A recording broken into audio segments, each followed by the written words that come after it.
Welcome है एक नए चैप्टर इस 11th वाले स्टूडेंट के लिए।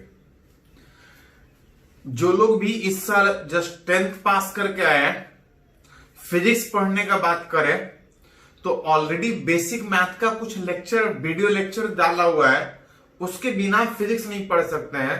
तो जो लोग आज से स्टार्ट सोच रहे हैं उनके लिए मैसेज ये है कि पहले जो बेसिक मैथमेटिक्स का कुछ लेक्चर दिया हुआ है उसको थोड़ा देखने का कोशिश कीजिए। हाँ, जो लोग बेसिक मैथ पढ़े हैं तब अगर उनका आगे अगर बढ़ने का बात करें तो जो पहला चैप्टर आप बोल सकते हैं इस फिजिक्स में, जो फिजिक्स कहला सकता है, जो फिजिक्स पढ़ने के लिए है, विच स्केलर एंड वेक्टर, जो ऑलरेडी एक बार आप 9th में पढ़ चुके थे। ये पढ़ा हुआ आपका 9th में। हाँ, थोड़ा सा डिटेल कुछ मैथमेटिक्स के साथ, क्योंकि फिजिक्स एक्चुअली मैथमेटिक्स है। 9th में जो आप पढ़े थे उसमें कुछ बेसिक डेफिनेशन था, इसमें कुछ कैलकुलेशन के साथ थोड़ा डिटेल में पढ़ना है इस चैप्टर में। पहला चैप्टर अगर बात करें इस फिजिक्स का, विच स्केलर एंड वेक्टर, या कि थोड़ा सा सबसे पहला इस चैप्टर में पढ़ने के लिए जो टर्म जरूरत पड़ेगा जिसको हम बोलते हैं फिजिकल क्वांटिटी, जो आप 9th में ऑलरेडी पढ़े हैं। फिजिकल क्वांटिटी का मतलब होता है कुछ टर्म जैसे velocity, acceleration, force, charge, current, ये कुछ टर्म आप 9th में पढ़े थे, जिसके हेल्प से आप फिजिक्स पढ़े थे, और जिसके भी हेल्प से आप फिजिक्स पढ़े थे उसी को बोलते हैं फिजिकल क्वांटिटी। कुछ टर्म जैसे एग्जाम्पल में अगर बात करें तो आप लिख सकते हैं velocity, acceleration, force, charge, current, इस तरह से जितना भी टर्म आया था जिसके हेल्प से आप फिजिक्स पढ़े थे, जिसके हेल्प से आप फिजिक्स का लॉ डिफाइन किए थे, the quantity with the help of which we define the law of physics, जिसके हेल्प से हम फिजिक्स पढ़ेंगे, फिजिक्स के लॉ को डिफाइन करेंगे। कुछ टर्म जो ऑलरेडी 9th में पढ़े हैं, कुछ पढ़े हैं 9th में, कुछ और नया नया टर्म आगे भी पढ़े, जिसके भी हेल्प से आप फिजिक्स अभी तक पढ़ रहे थे, सारे को बोलते हैं फिजिकल क्वांटिटी। अगर इसको थोड़ा सा अलग अलग तरीके से समझने का कोशिश करें तो ये आपके थोड़ा सा फिजिक्स में जितना भी टर्म है, जब आपको कहीं लिखने बोला जाए, कहीं बताने बोला जाए कि बताइए, जैसे मान लो वेलोसिटी बताते हैं, तो किसी पार्टिकल का, किसी बाइक का अगर वेलोसिटी बताना हो तो क्या बोलते हैं? 10 मीटर पर सेकंड।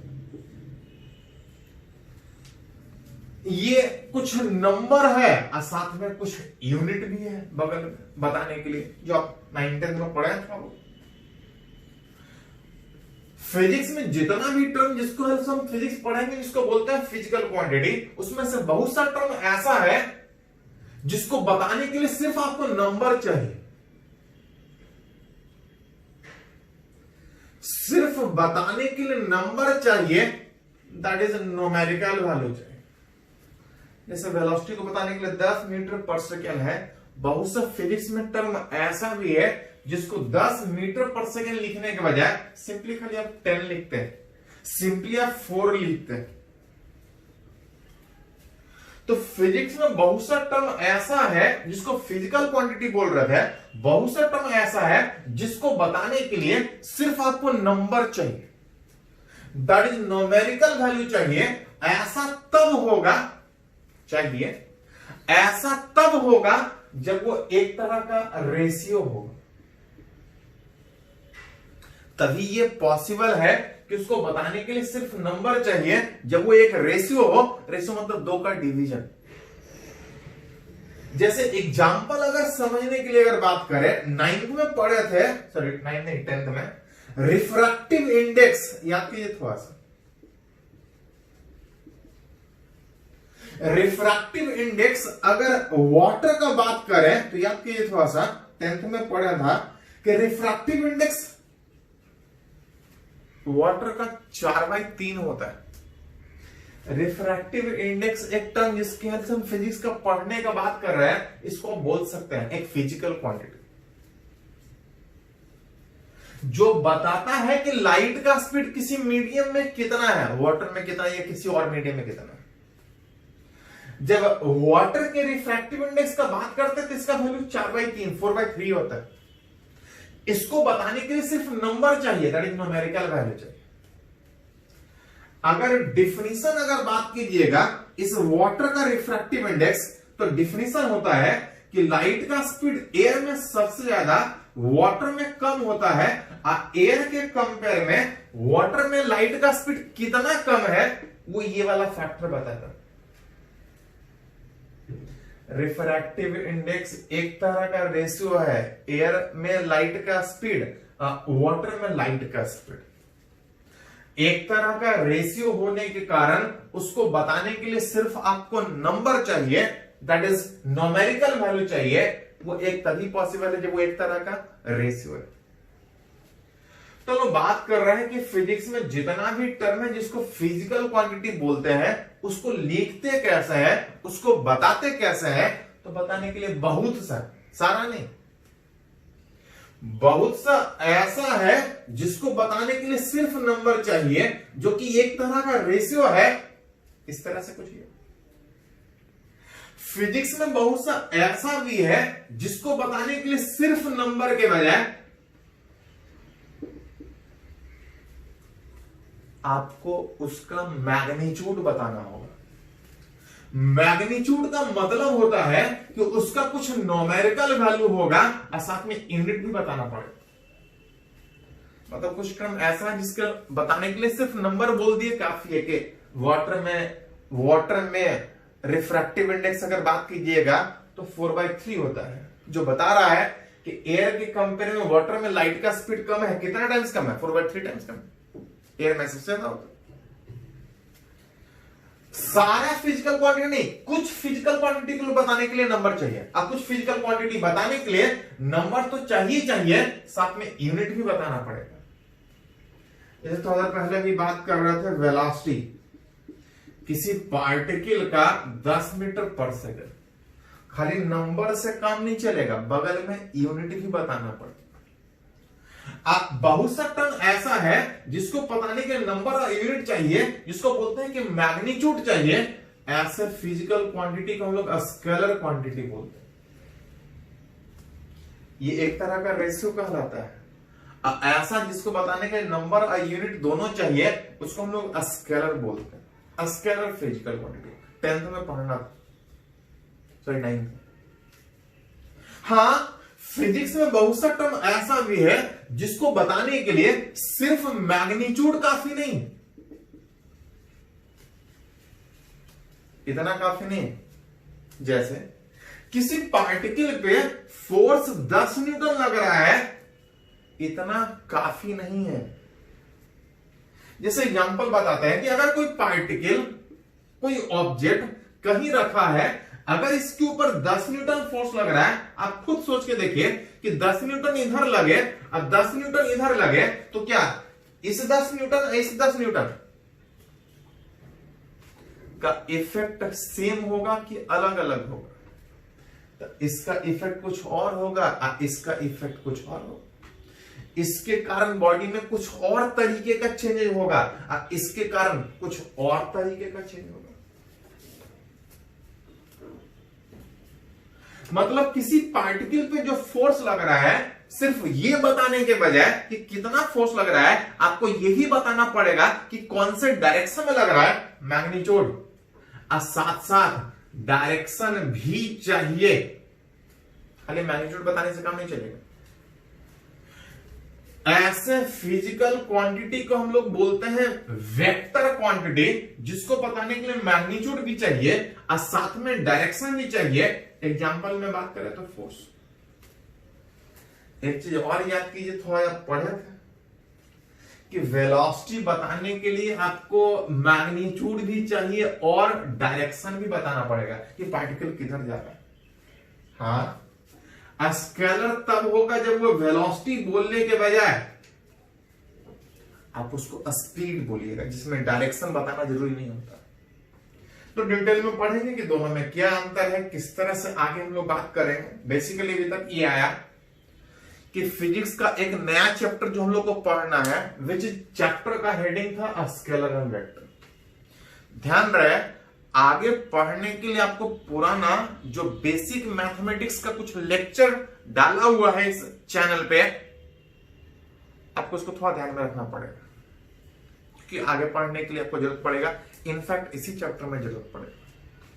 तो जो लोग पढ़ चुके हैं वो तो ठीक है, नहीं पढ़े हैं तो थोड़ा देखने का कोशिश कीजिए, तो आगे समझने में सबसे आसान होगा। इस चैप्टर में बात करें तो हम लोग को सीखना था physical quantity. What is physical quantity, तो जिसके हेल्प से हम फिजिक्स पढ़े। ऑलरेडी बहुत सारा टर्म 9th में पढ़ चुके हैं, बहुत सा नया नया आएगा, अभी नया नया का बात नहीं कर रहे, जब आएगा तो देखेंगे।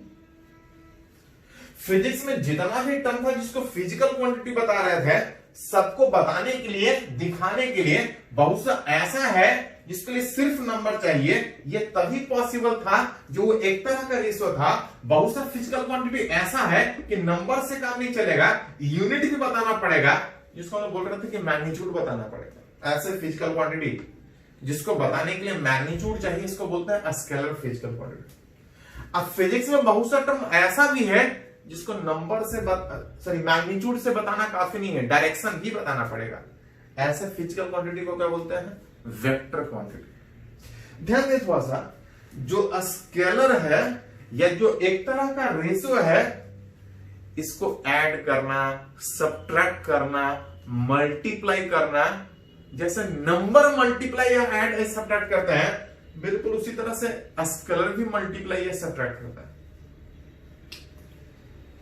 4 + 2 = कितना, 6।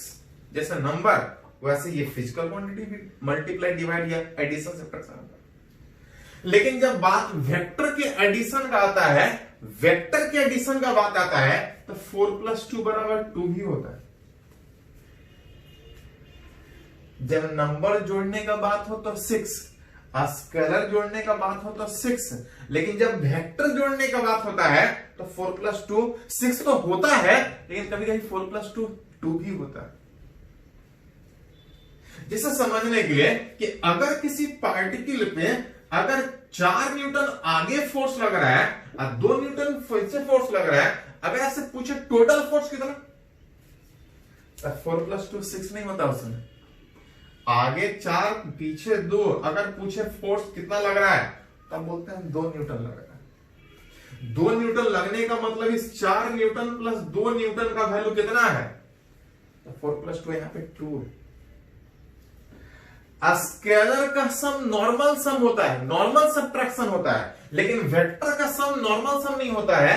वो उस डायरेक्शन पे भी डिपेंड करेगा कि जो फोर्स लग रहा है किधर लग रहा है, कितने एंगल पे लग रहा है, विच इज वेक्टर का एडिशन, वेक्टर का जोड़, वेक्टर का सब्ट्रैक्शन, वेक्टर का मल्टीप्लीकेशन।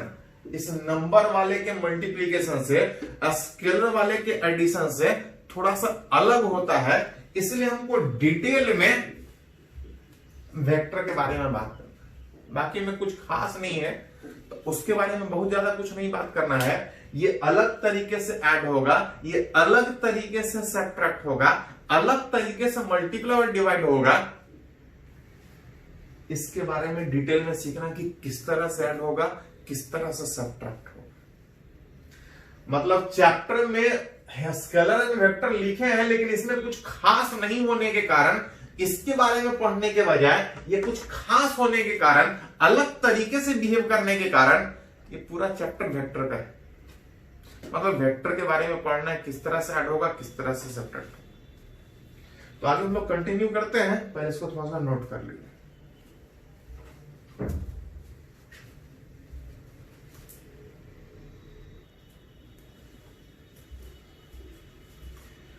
तो बात करना चाह रहे हैं वेक्टर का, जो थोड़ा सा खास तरीके से ऐड होने का बात उठ रहा था, कुछ अलग तरीके से सब्ट्रैक्ट या मल्टीप्लाई का बात था। वो कौन से तरीके से ऐड सब्ट्रैक्ट होगा, डिटेल में पढ़ेंगे विच इज वेक्टर के बारे में। थोड़ा सा अगर डेफिनेशन का बात करें, तभी बात किए थे कि द फिजिकल क्वांटिटी, जिसके ख्याल से हम लोग फिजिक्स पढ़ेंगे, द फिजिकल क्वांटिटी जिसको बताने के लिए मैग्नीट्यूड भी चाहिए और साथ साथ डायरेक्शन भी चाहिए, मैग्नीट्यूड भी चाहिए और डायरेक्शन भी चाहिए। इतना काफी नहीं है वेक्टर के लिए। या कि थोड़ा सा करंट जिसके पास मैग्नीट्यूड भी है और डायरेक्शन भी है। किसी वायर में करंट पास कर रहा है, आप ये भी बताते हैं कि कितना करंट पास कर रहा है, साथ साथ यही बताते हैं कि कौन से डायरेक्शन में पास कर रहा है। डायरेक्शन मीनिंग कैरी करता है कि करंट इधर जा रहा है किधर जा रहा है। किसी वायर में करंट जा रहा है, मैग्नीट्यूड भी बताते हैं, डायरेक्शन भी बताते हैं। अगर इस तरह से अगर इधर वायर में 5 एम्पियर आया, इधर अगर 3 एम्पियर आया, तो याद के थोड़ा सा 10th में पढ़े थे कि इधर से 5 एम्पियर, इधर से 3 एम्पियर, तो इस वायर में कितना एम्पियर जाएगा, विच मैग्नीट्यूड भी है और डायरेक्शन भी है, तो क्या इसको हम वेक्टर बोलेंगे? तो नहीं। ध्यान दे थोड़ा सा, फिजिकल क्वांटिटी जिसके पास मैग्नीट्यूड भी हो साथ में डायरेक्शन हो, इतना काफी नहीं है। साथ साथ and also follow law of vector addition, वो सिंपल तरीके से ऐड होने के बजाय उस दोनों का जो सम है उस एंगल पे डिपेंड करना चाहिए। यहां पे 5 + 3 8 हो रहा है, इस एंगल पे डिपेंड नहीं कर रहा है कि दोनों का सम कितना होगा, चाहे 20 डिग्री से है चाहे 120 डिग्री से, इसका सम 8 ही एम्पियर होगा। वेक्टर में ऐसा नहीं होता है। वेक्टर एक अलग तरीके से जुड़ता है, आगे हम लोग पढ़ेंगे किस तरह से जुड़ता है। वेक्टर का सम इस बात पे डिपेंड करता है कि दो वेक्टर कितने एंगल पे ऐड हो रहा है। अलग अलग एंगल पे ऐड होगा, जिसे समझते हैं कि अगर किसी पार्टिकल पे 4 न्यूटन, इधर 2 न्यूटन, टोटल बोले तो 6 न्यूटन, मतलब 4 + 2 = 6 था। यही अगर पार्टिकल पे 4 न्यूटन और 2 न्यूटन, यहां पर अगर पूछे तो 4 + 2 = कितना? वेक्टर का सम एंगल पे भी डिपेंड करता है कि कितने एंगल पे वेक्टर एक्ट कर रहा है। करंट जिसके पास मैग्नीट्यूड भी था, डायरेक्शन भी था, लेकिन फिर भी ये वेक्टर नहीं है। क्यों वेक्टर नहीं है? क्योंकि ये वेक्टर के लॉ को फॉलो नहीं कर रहा है। वेक्टर का सम एंगल पे डिपेंड करता है। मतलब वैसे फिजिकल क्वांटिटी को हम वेक्टर बोलते हैं जिसके पास मैग्नीट्यूड भी हो, साथ में डायरेक्शन भी हो और साथ में वो वेक्टर के तरीके से जुटे। वेक्टर का सम क्या होता है वो आगे हम लोग सीखेंगे। ये तो बात उठा कि किसको वेक्टर बोलेंगे, विच खाली मैग्नीट्यूड और डायरेक्शन होना काफी नहीं है, वो अलग तरीके से ऐड होना चाहिए, वेक्टर के तरीके से ऐड होना चाहिए। ये तो हुआ कि वेक्टर होता क्या है जिसके बारे में पढ़ना चाह रहे हैं। साथ साथ पढ़ने के लिए थोड़ा सीखेंगे कि जिसके बारे में पढ़ रहे हैं उस वेक्टर के बारे में, उसको रिप्रेजेंट कैसे करते हैं, विच रिप्रेजेंटेशन किसका, उस वेक्टर का। कहीं भी अगर वेक्टर दिखाना हो, अब वेक्टर इज रिप्रेजेंटेड बाय, कहीं भी वेक्टर दिखाना होता है तो उसको एक लाइन से दिखाता है, एक स्ट्रेट लाइन से दिखाता है। अब वो भी ध्यान रखिएगा कि वेक्टर को एक स्ट्रेट लाइन से तो दिखाते हैं एक स्केल के हिसाब से। एक स्केल का मतलब होता है कि आपके ऊपर डिपेंड करता है कि इतने बड़े से वेक्टर को दिखाते हैं कि इतने बड़े के वेक्टर से दिखाते हैं।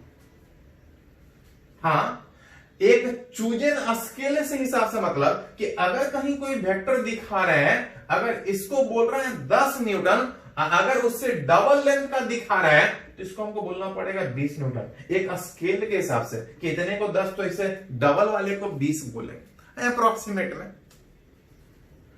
कहीं भी वेक्टर दिखाना है एक स्ट्रेट लाइन से दिखाएंगे अपने हिसाब से कि वो स्ट्रेट लाइन इतना बड़ा होगा कितना बड़ा होगा, साथ साथ विथ एरो उसके ऊपर इस तरह से एरो डाल के दिखाएंगे जो बता रहा होगा कि ये वेक्टर है। जिसमें अगर बात कीजिएगा तो इस लाइन का जो लेंथ होगा, लेंथ ऑफ लाइन बताता है कि इस वेक्टर का मैग्नीट्यूड कितना। वेक्टर का वैल्यू ज्यादा है, वेक्टर का वैल्यू कम है, वेक्टर का कितना मैग्नीट्यूड है वो इस लाइन का लेंथ। जितना बड़ा लाइन से रिप्रेजेंट कीजिएगा वेक्टर का मैग्नीट्यूड आप बोल सकते हैं कि उतना बड़ा होगा। साथ में जो एरो दिखा रहे हैं, पढ़े थे कि वेक्टर में मैग्नीट्यूड भी होता है साथ में डायरेक्शन। ये जो एरो जो तीर का निशान दे रहा है ये उस वेक्टर का डायरेक्शन बता रहा होता है कि वेक्टर इस डायरेक्शन में है कि ऊपर की ओर है कि इधर की ओर है, ये एरो बता रहा होता है। साथ में वेक्टर जहां से स्टार्ट हो रहा होता है, वेक्टर जहां से स्टार्ट हो रहा होता है, इस तरह से आगे बढ़ रहा है, वेक्टर जहां से स्टार्ट हो रहा है इसको आप इनिशियल पॉइंट या स्टार्टिंग पॉइंट बोल सकते हैं। स्टार्टिंग पॉइंट बोल सकते हैं। इसको आप बोलना चाहे तो बोलते हैं टेल ऑफ वेक्टर। वेक्टर का स्टार्टिंग जहां से स्टार्ट होकर वेक्टर आगे बढ़ रहा है, इस स्टार्टिंग पॉइंट ऑफ वेक्टर को आप टेल ऑफ वेक्टर बोलते हैं। साथ साथ जहां पे वेक्टर खत्म हो रहा है दैट इज ये जो एंड पॉइंट है, इस एंड पॉइंट को हम लोग हेड या टिप ऑफ वेक्टर बोलते हैं। इस वेक्टर का टिप की वेक्टर जाके कहां खत्म हो रहा है, टिप ऑफ वेक्टर बोलते हैं। वेक्टर को एक स्ट्रेट लाइन से ये स्टार्ट, कहां से वेक्टर स्टार्ट हो रहा है उसको उस वेक्टर का टेल बोलते हैं, और जहां पे खत्म हो रहा है वेक्टर एंड हो रहा है उसको उस वेक्टर का हेड या टिप बोलते हैं। जैसे रिप्रेजेंटेशन, वेक्टर को एक स्ट्रेट लाइन से विद एरो, लाइन बता रहा था कि वेक्टर का वैल्यू कितना है, मैग्नीट्यूड कितना है, एरो बता रहा है डायरेक्शन कितना है। साथ में जब लेटर से रिप्रेजेंटेशन का बात होता है, आप चाहे तो वेक्टर को लेटर से भी रिप्रेजेंट कर सकते हैं। अगर स्टार्टिंग पॉइंट ए है, अगर एंड पॉइंट बी है, तो इस वेक्टर को आप ए बी वेक्टर लिख सकते हैं, जिसमें बता रहा होता है कि ए स्टार्टिंग अभी एंड पॉइंट।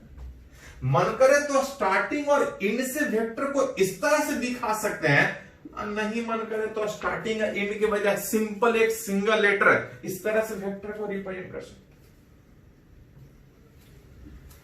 किसी वेक्टर को जब रिप्रेजेंट करना था एक स्ट्रेट लाइन से दिखा रहे थे, कुछ इस तरह से दिखा रहे थे।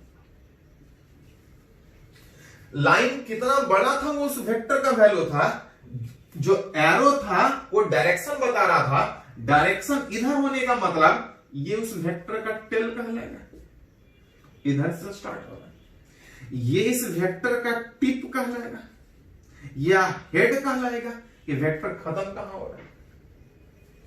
इसको आप चाहें तो लेटर से रिप्रेजेंट कर सकते हैं। आप उस लेटर से रिप्रेजेंटेशन में ध्यान दे, थोड़ा सा ए बी वेक्टर लिख रहे थे जिसमें ए स्टार्टिंग था, इस बार स्टार्टिंग बी का होने का मतलब इसको ए बी वेक्टर के बजाय इसको बी ए वेक्टर बोलना पड़ेगा, बी ए स्टार्टिंग ए। साथ में जो एरो इस लेटर पे होगा वो हमेशा आगे की ओर होगा लेटर का। ये नहीं कि वेक्टर आगे है तो एरो आगे होगा और वेक्टर ऊपर है तो ऊपर होगा, नहीं। लेटर इटसेल्फ बता रहा है कि वेक्टर का स्टार्टिंग पॉइंट बी है, एंड पॉइंट ए है। ये लेटर से रिप्रेजेंटेशन। हाँ, मन करे तो जैसे यहां से वेक्टर को पी से लिखे थे, आप एक नया लेटर वेक्टर क्यों लिख सकते हैं सिंगल लेटर से। दो लेटर से लिखेगा तो एक स्टार्टिंग होगा एक एंड होगा। मन करे तो दो लेटर से इस वेक्टर को दिखाइए, नहीं तो इस तरह से सिंगल लेटर से वेक्टर को रिप्रेजेंट कर सकते। चलिए इसको थोड़ा सा नोट कीजिए, तो इस रिप्रेजेंटेशन पे कुछ और आगे बात करते हैं। इसको लिखिए पहले।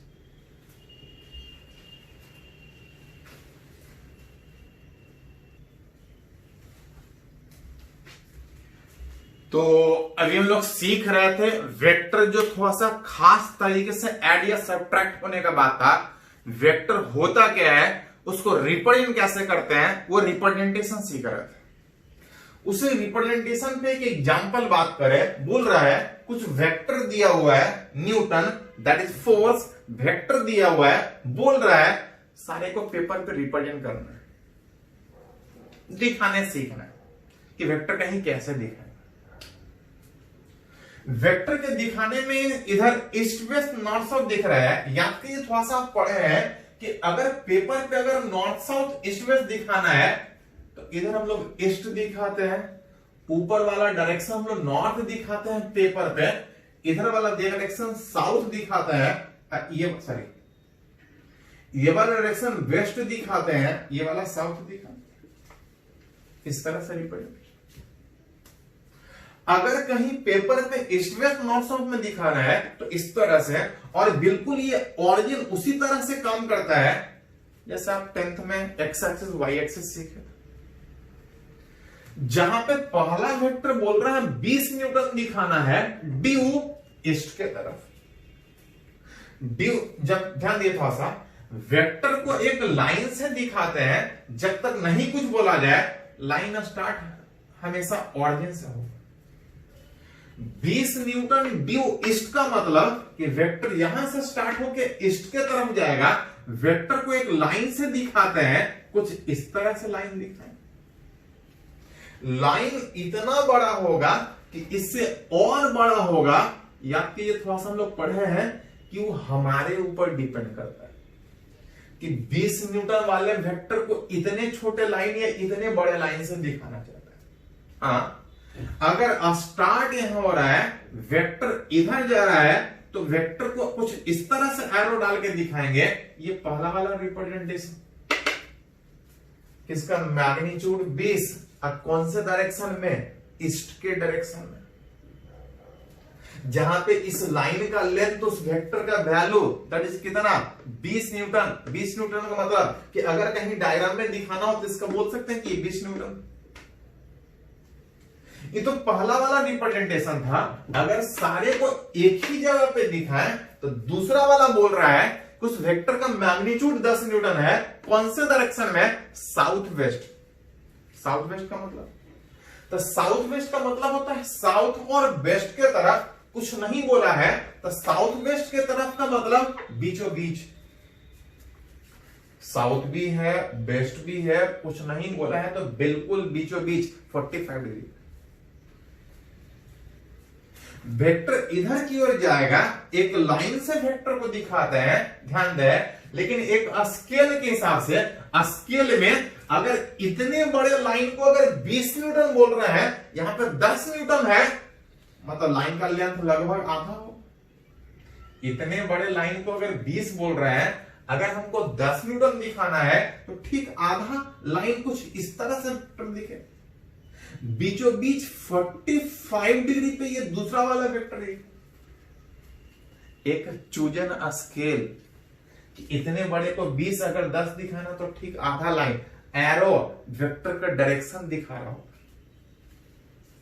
अगर इसी जगह पे तीसरे को भी दिखाएं तो तीसरा वाला 20 न्यूटन, 20 न्यूटन का मतलब इतना बड़ा लाइन खींचना पड़ेगा किधर, तो बोल रहा 30 degree north of east. 30 degree north of east का मतलब समझता है, तो 30 डिग्री नॉर्थ ऑफ ईस्ट का मतलब होता है 30 डिग्री नॉर्थ के तरफ। 30 डिग्री नॉर्थ का मतलब नॉर्थ से 30 डिग्री नहीं, 30 डिग्री नॉर्थ का मतलब 30 डिग्री नॉर्थ के तरफ। किससे, ईस्ट से। ईस्ट इधर है, ईस्ट से किधर, 30 डिग्री नॉर्थ के तरफ, ईस्ट से 30 डिग्री नॉर्थ के तरफ। ये तीसरा वाला वेक्टर जिसका वैल्यू 20 न्यूटन होने के कारण जितना बड़ा इस लाइन ए को दिखा रहा है, सी वाले वेक्टर को उतना ही लाइन, उतना ही लेंथ दिखाना पड़ेगा, कुछ इस तरह से। कितने एंगल पे, तो बोला 30 डिग्री नॉर्थ से नहीं, नॉर्थ के तरफ। किससे, ईस्ट से। अगर इसी जगह पे एक और वेक्टर को दिखाएं तो बोल रहा 15 न्यूटन 60 डिग्री साउथ, साउथ से नहीं 60 डिग्री साउथ के तरफ। किससे, ईस्ट से। ईस्ट से, इधर नॉर्थ गया था, ईस्ट से इस बार 60 डिग्री साउथ, नीचे कहीं जाए। 15 न्यूटन का मतलब कि इतने बड़े लाइन को अगर 20 दिखा रहे हैं तो थोड़ा सा इससे कम, इससे थोड़ा ज्यादा। ये तीसरा डी वाला रिप्रेजेंटेशन कर सकते हैं।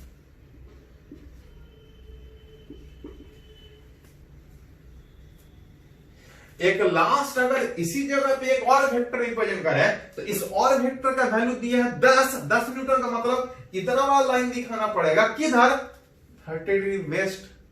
30 डिग्री वेस्ट का मतलब वेस्ट से 30 डिग्री नहीं, 30 डिग्री वेस्ट के तरफ, किससे? नॉर्थ से। नॉर्थ से 30 डिग्री वेस्ट के तरफ।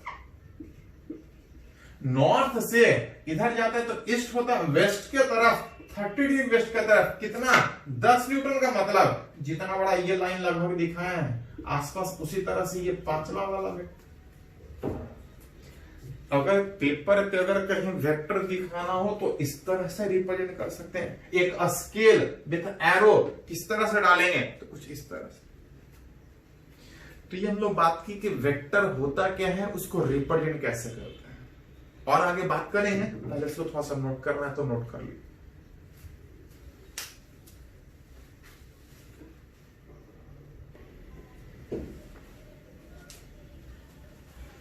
तो बात करना चाह रहे हैं कि वेक्टर है क्या, तो डिफाइन किए कि वेक्टर है क्या, रिप्रेजेंट करना सीखे।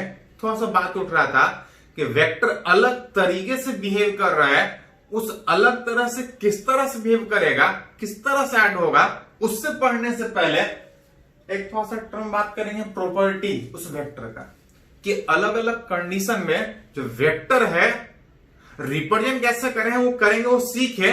बिहेव किस तरह से करेगा पहले उसको सीखते हैं, बाद में एडिशन सब्ट्रैक्शन सब सीखेंगे। विच इज वेक्टर की अगर कुछ प्रॉपर्टीज का बात करें, बिहेवियर का बात करें, सबसे पहला बिहेवियर कहने के बजाय, प्रॉपर्टी कहने के बजाय बोल सकते कुछ टर्म जिसके हेल्प से वेक्टर को पढ़ने में हमको हेल्प मिलेगा। किसी वेक्टर का मतलब क्या था?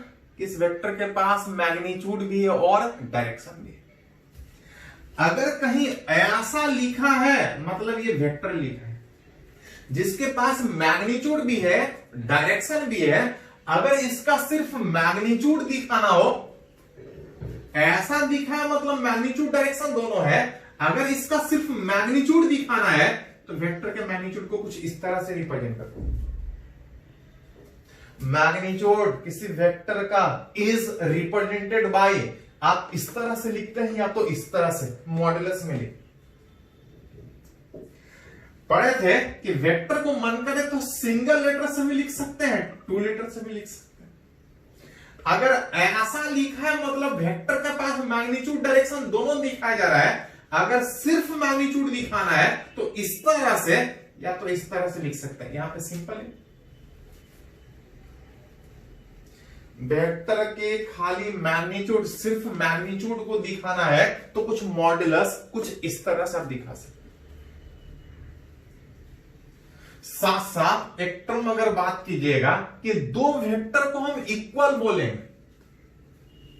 अगर कहीं दो वेक्टर लिखा है, दो वेक्टर को इक्वल बोलेंगे। इक्वल तभी बोलेंगे जब दोनों का मैग्नीट्यूड सेम हो और साथ साथ दोनों वेक्टर एक ही डायरेक्शन में हो तो वो इक्वल कहलाएगा। मैग्नीट्यूड भी सेम और साथ में डायरेक्शन भी सेम है। कुछ टर्म है जिसके हेल्प से हम लोग बात करेंगे उस वेक्टर का। वेक्टर बिहेव कैसे करेगा, अलग अलग कंडीशन में रिलेट करना चाह रहे हैं। वेक्टर सिर्फ मैग्नीट्यूड दिखाना हो, दो वेक्टर इक्वल कब कहलाएगा बात किए। इसी में एक टर्म है कि अगर किसी वेक्टर को अगर डिस्प्लेस करे,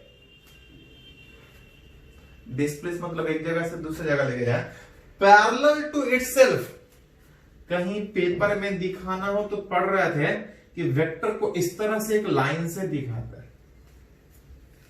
उस वेक्टर का कुछ मैग्नीट्यूड भी होगा, साथ में डायरेक्शन भी होगा, इस तरह से लोग दिखाना।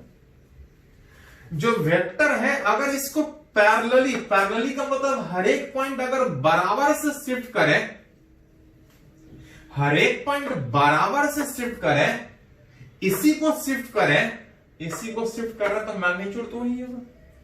और अगर पैरेलल शिफ्ट कर रहे हैं, पैरेलल का मतलब बराबर एंगल से इस तरह शिफ्ट कर रहे हैं, तो बोल रहा है कि then it will not change. जो कि आप खुद भी सोच सकते हैं कि अगर इसी वेक्टर को लेके गए तो मैग्नीट्यूड तो यही है, अगर पैरेलल लेके गए हैं तो एंगल भी चेंज नहीं करेगा। और अगर एंगल नहीं चेंज करेगा तो इस नए वेक्टर को भी आप यही बोल सकते हैं। दोनों वेक्टर बराबर होगा, कोई चेंजेस नहीं होगा। इस वेक्टर को पैरेलली यहां लेके जाइए या यहां लेके जाइए या यहां लेके जाइए, अगर उसी को पैरेलली डिस्प्लेस कर रहे हैं, ना मैग्नीट्यूड चेंज करेगा ना डायरेक्शन चेंज करेगा, वो वेक्टर भी चेंज नहीं करेगा। Vector it will not change. पढ़े थे दो वेक्टर को बराबर बोलेंगे जब मैग्नीट्यूड सेम और डायरेक्शन कुछ इस तरह से सेम। बात कर रहे हैं वेक्टर का बिहेवियर अलग अलग कंडीशन में। एक अगर और प्रॉपर्टी बात करें कि अगर किसी वेक्टर को रोटेट करें तो, अगर किसी वेक्टर जो इधर है अगर रोटेट करें तो डायरेक्शन चेंज कर जाएगा। और दो वेक्टर बराबर तब कहलाएगा जब मैग्नीट्यूड भी हो डायरेक्शन भी सेम हो। अगर डायरेक्शन चेंज किया तो ये अलग वेक्टर, ये अलग वेक्टर। अगर वेक्टर को रोटेट करें कुछ एंगल से, हाँ अगर 360 से घुमाए तो 360 से घुमाने का मतलब वापस वहीं पे आ जाएगा। 360 से करेंगे रोटेट करेंगे तो वो चेंज नहीं करेगा। उसके अलावा किसी भी एंगल से चेंज करेंगे, किसी भी एंगल से अगर वेक्टर को रोटेट करेंगे तो वो वेक्टर चेंज कर जाएगा।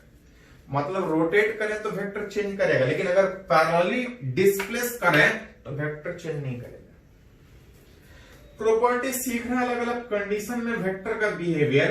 आगे बढ़ने से पहले एक टर्म और है which angle between two vector. याद कीजिए बात कर रहे थे कि वेक्टर का सम या सब्ट्रैक्शन कुछ अलग तरीके से।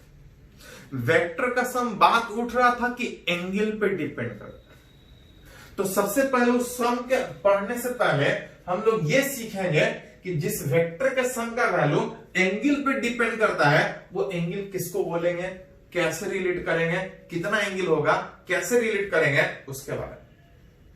Which angle between two vector कैसे रिलेट करेंगे, it is the smaller angle between them. दो वेक्टर कहीं दिखाया है, दोनों के बीच जो छोटा वाला एंगल होगा, स्मॉलर जो एंगल होगा, वही उस दो वेक्टर के बीच का एंगल कहलाएगा। लेकिन तब when they are placed head to head या टेल टू टेल। अगर कहीं वेक्टर दिखाया है, जैसे अगर ये वेक्टर ए, अगर ये वेक्टर बी, ये अगर मान लेते हैं 120, ये वाला 240 होगा। अगर आपसे पूछा जाए कि इस angle between vector A and B कितना होगा, वेक्टर को एरो से इस तरह से रिलेट करते हैं। बोला जाए इस ए और बी के बीच एंगल कौन सा होगा, 120 की 240 की, दोनों, तो दोनों के बीच जो छोटा वाला वही angle between A and B कहलाएगा। लेकिन तब जब दोनों का टेल टू टेल एक साथ हो, टेल टू टेल मतलब दोनों का टेल स्टार्टिंग पॉइंट एक साथ हो या दोनों का end point head to head एक साथ। अगर कहीं वेक्टर दिखाया है, अगर दोनों का स्टार्टिंग पॉइंट एक जगह पे है, देख सकते हैं कि वेक्टर यहीं से ए और बी जा रहा है, तो जो छोटा वाला एंगल होगा वही दोनों के बीच एंगल का है। या तो स्टार्टिंग सेम होना चाहिए या तो हेड सेम होना चाहिए। जैसे अगर इसी को थोड़ा सा बी को रहने देते हैं, या ऐसा कीजिए थोड़ा सा, ए इधर था अब बी इधर, ऐसा करते हैं। जो बी इधर है इसको यहां से अगर पैरेलली शिफ्ट करें, पैरेलली शिफ्ट करके अगर यहां लेके जाए, बी यहां है, अगर इसको पैरेलली शिफ्ट करें तो पढ़े हैं कि पैरेलली शिफ्ट करेंगे तो वेक्टर चेंज नहीं करेगा। मतलब अगर इसको बी बोल रहे थे, अगर इसी को उठा के यहां लेके चले जाए, पैरेलली लेके चले जाए तो भी वेक्टर होगा। और याद कीजिए दो लाइन अगर पैरेलल होता है, दो लाइन अगर पैरेलल होता है तो अल्टरनेट एंगल इक्वल होता है। अल्टरनेट एंगल इक्वल होने का मतलब अगर ये वाला 120 था तो ये वाला भी कितना होगा।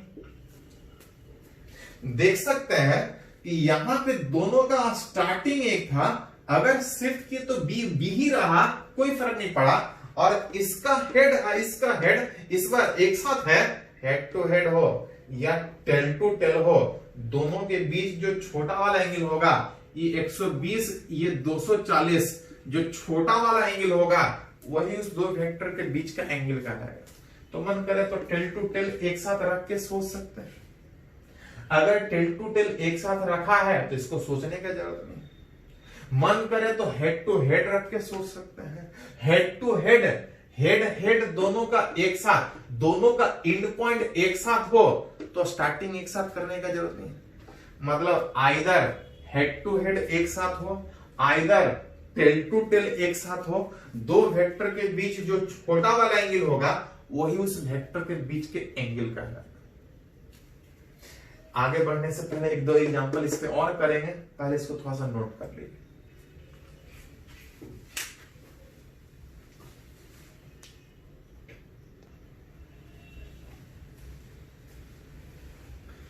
तो लोग बात कर रहे हैं वेक्टर के बीच का एंगल।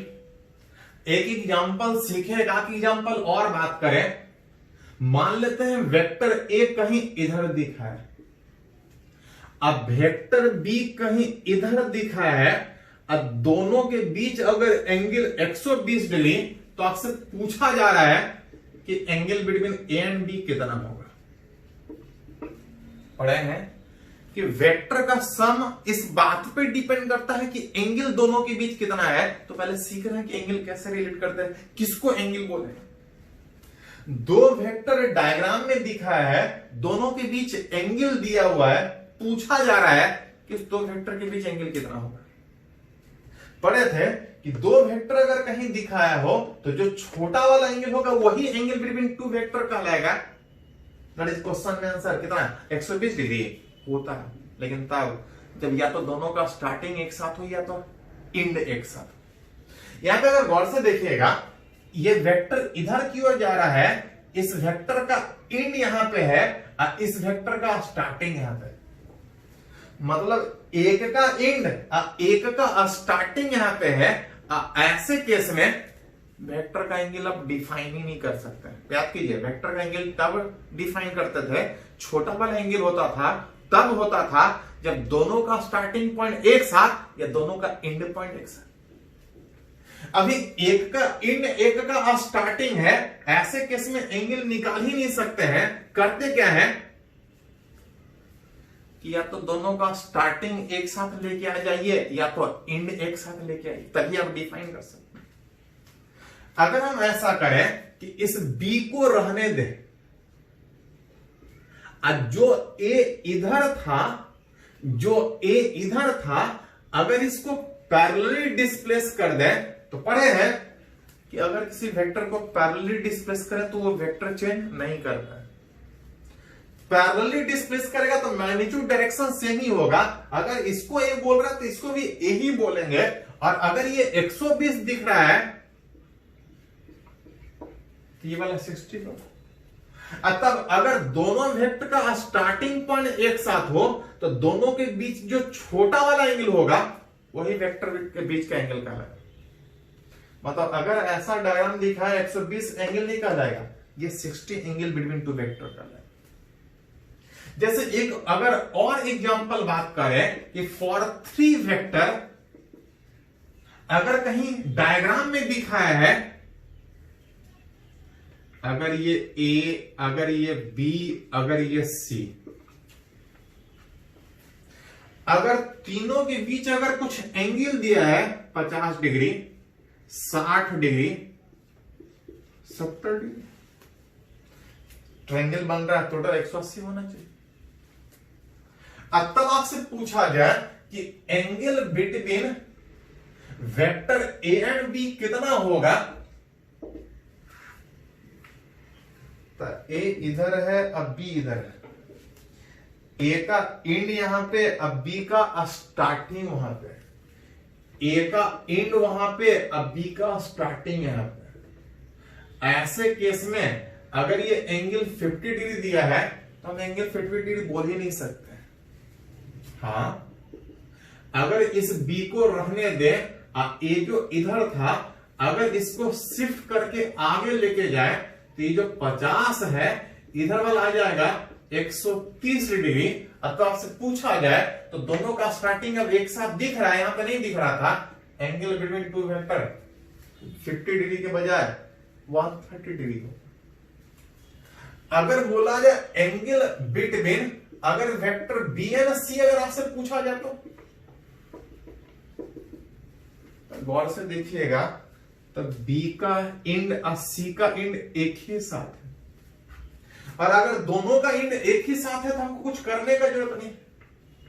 अगर बोला जाए angle between A and B कितना होगा, सॉरी ए एंड सी कितना होगा, तो यहां भी देख सकते हैं कि ट्रायंगल में जो वेक्टर दिखा है ए इधर और सी इधर, दोनों का स्टार्टिंग एक साथ, दोनों के बीच जो छोटा वाला एंगल जो दिख रहा है वही होगा, वही वेक्टर के बीच का एंगल कहलाएगा। हाँ, अगर हेड टेल एक साथ है तो हमको हेड हेड लेना पड़ेगा या टेल टेल लाना पड़ेगा। पैरेलली शिफ्ट करके इस तरह से लेके आ सकते हैं।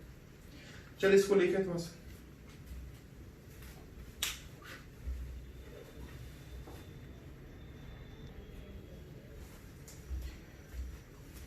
तो इस वेक्टर के प्रॉपर्टी में कुछ और टर्म अगर बात करें तो कुछ डिफिनीशन बोल सकते हैं, कुछ टर्म बोल सकते हैं उस वेक्टर से।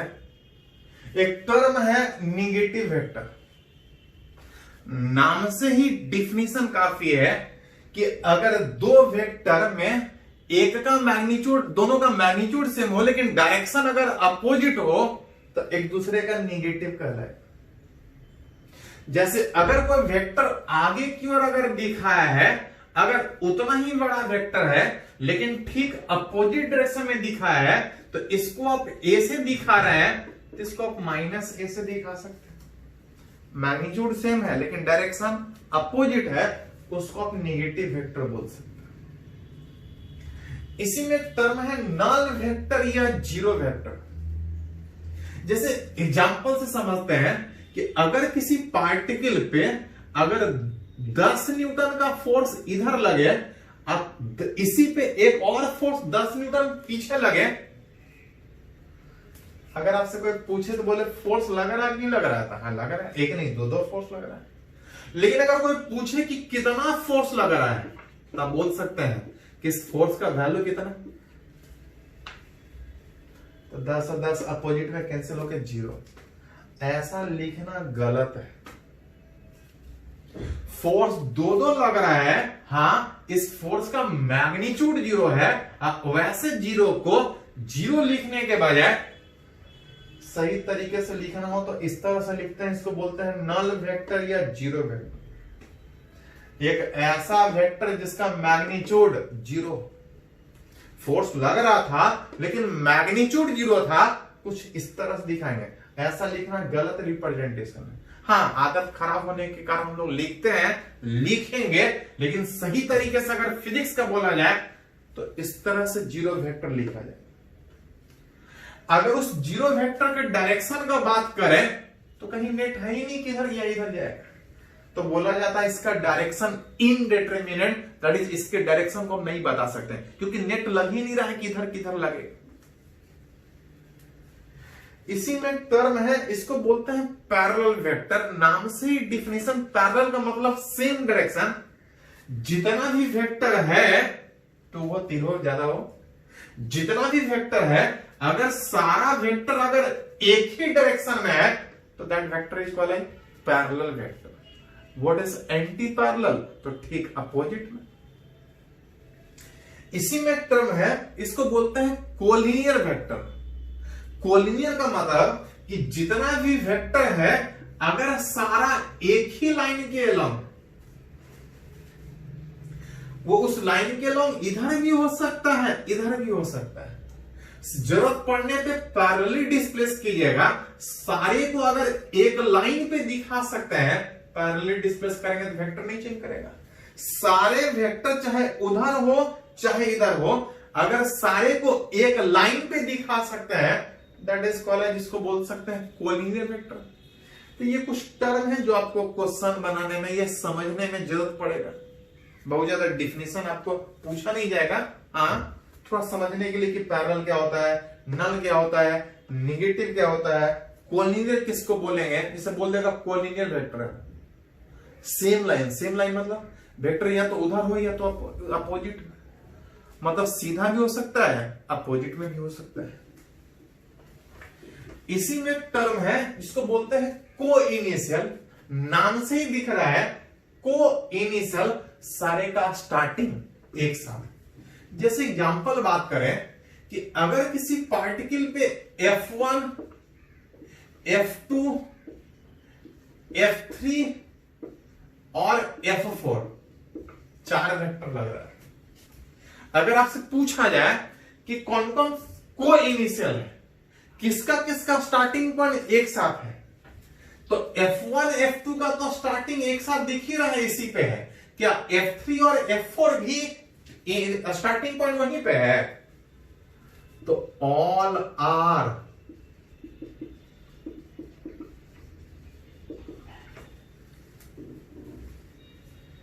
सारे को आप को इनिशियल यहां पे बोल सकते हैं, पढ़े हैं। को इनिशियल मतलब स्टार्टिंग सेम, इस दोनों का तो स्टार्टिंग सेम है, लेकिन क्या इस दोनों का भी स्टार्टिंग यही है? तो नहीं, इधर कहीं दिख रहा है, स्टार्टिंग तो इधर होता है, दिख उधर रहा है। तो ध्यान दीजिए इसको, अगर इसी पार्टिकल पे जो फोर्स लग रहा है F1 F2 को अगर उसी तरह से देखा है, F2 जो इधर से लग रहा है अगर इसको ऐसा देखा है, F4 जो इधर लग रहा है, देखिए थोड़ा सा पढ़े हैं कि किसी वेक्टर को पैरेलली डिस्प्लेस करेंगे तो वेक्टर चेंज नहीं करेगा, इसको डिस्प्लेस करेंगे तो चेंज नहीं करेगा, इसको डिस्प्लेस करेंगे तो चेंज नहीं करेगा। जो इफेक्ट इसका है वही इफेक्ट उतना ही इसके ऊपर लगेगा। क्या सारे का स्टार्टिंग एक साथ नहीं दिख रहा है? तो हाँ दिख रहा है। एक्चुअली सारे का स्टार्टिंग सेम होने का मतलब अगर सारा वेक्टर एक ही पॉइंट पे लगे, चाहे उससे दूर जाए चाहे उसके तरफ, पैरेलली डिस्प्लेस कीजिएगा, इस तरह से सबको दिखा सकते हैं, are called as coinitial. All vector starting same दिख रहा है तो ठीक ही है, नहीं भी दिख रहा है, अगर सारा एक ही पॉइंट के अबाउट अगर एक्ट करे, सारा एक ही पॉइंट के अबाउट एक्ट करे तो उसको कोइनिशियल बोल सकते हैं। नहीं दिख रहा है लेकिन पैरेलली दिखाइएगा, इस तरह से भी दिखे। इसी में एक टर्म और है, दैट इज कॉल्ड, इसको बोलते हैं कोप्लेनर। को मतलब सेम होता है, सेम प्लेन, एक सतह। जितना भी वेक्टर है, all vector are in same plane. जितना भी वेक्टर कहीं दिखा रहा है, अगर सारा एक ही प्लेन में, जैसे अगर इस बोर्ड पे अगर वेक्टर दिखाएं, तो इस बोर्ड पे वेक्टर कहीं भी दिखा लीजिएगा, इस प्लेन में ही रहेगा। हाँ, अगर वेक्टर इस प्लेन पे, इस सतह से अगर बाहर हो जाए, तो कोप्लेनर के बजाय वो नॉन कोप्लेनर कहलाएगा। कोप्लेन सेम प्लेन में, को नॉन कोप्लेनर सेम प्लेन में नहीं होगा तो नॉन कोप्लेनर। तो इस तरह से ये कुछ टर्म है जो हम लोग को क्वेश्चन बनाने में जरूरत पड़ेगा। एक लास्ट टर्म है, इसको हम लोग बोलते हैं यूनिट वेक्टर। बात करेंगे, जगह कम है, इसको पहले नोट कर लीजिए, एक लास्ट टर्म में बात करते हैं।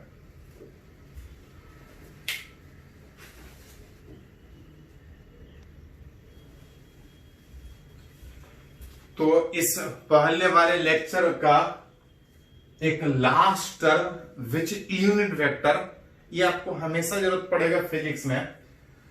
एक vector, unit vector, that is एक वेक्टर, एक ऐसा वेक्टर जिसका मैग्नीट्यूड कितना, 1। एक वेक्टर जिसका मैग्नीट्यूड 0 था, इसको नल वेक्टर बोल रहा है, तो उसी में एक ऐसा वेक्टर जिसका मैग्नीट्यूड 1 है, इसको हम लोग यूनिट वेक्टर बोलते हैं। इसको हम लोग जनरली यूज करते हैं किसी वेक्टर के किसी दूसरे वेक्टर के डायरेक्शन को बताने के लिए कि वेक्टर कौन से डायरेक्शन में। अगर वेक्टर ए के डायरेक्शन को दिखाना है, तो वेक्टर ए के डायरेक्शन को दिखाने के लिए जो यूनिट वेक्टर रिप्रेजेंट करेंगे उसको सिंबल में कहीं इस तरह से दिखाते हैं, विच इसको पढ़ते हैं ए कैप। याद कीजिए, ऐसा लिखा है मतलब एक वेक्टर लिखा है, जिसका मैग्नीट्यूड भी था और साथ में डायरेक्शन भी था। अगर इसके खाली मैग्नीट्यूड को दिखाना है तो ऐसा दिखा देता। इसके पास मैग्नीट्यूड भी और डायरेक्शन भी है, और इसके पास सिर्फ मैग्नीट्यूड है। जितना मैग्नीट्यूड है अगर उसी से डिवाइड कर दे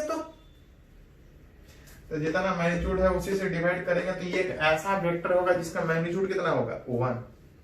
इसी को बोलते हैं यूनिट वेक्टर, जो कि इस ए के डायरेक्शन को बता रहा होगा, जिसको सिंबल में हम लोग यूनिट वेक्टर को इस ए कैप से रिप्रेजेंट करते हैं। अगर इसको क्रॉस मल्टीप्लाई कीजिएगा तो ए बराबर आ जाएगा ए इंटू ए कैप, जो कि बोल सकते हैं कि एक वेक्टर जिसका मैग्नीट्यूड भी है और साथ में डायरेक्शन भी है, ये उस वेक्टर का वैल्यू बता रहा होगा। ये उस वेक्टर का डायरेक्शन कुछ इस तरीके से डायरेक्शन निकाल सकते हैं, सिंबल में ए कैप से लिखते हैं। अगर इस ए का वेक्टर के डायरेक्शन बताने के बजाय अगर ए बी वेक्टर का डायरेक्शन बताना हो तो वेक्टर को एक लेटर से भी दिखा सकते हैं, 2 लेटर से।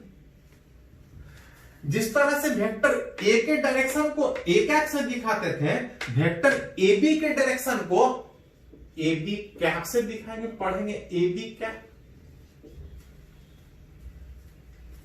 जहां पे बिल्कुल सेम तरीके से कि अगर ऐसा लिखा है मतलब वेक्टर जिसका मैग्नीट्यूड भी है और डायरेक्शन भी है, अगर उसी का मैग्नीट्यूड से डिवाइड करें तो खाली डायरेक्शन मिलेगा, जिसको हम लोग ए बी कैप से रिप्रेजेंट करते हैं।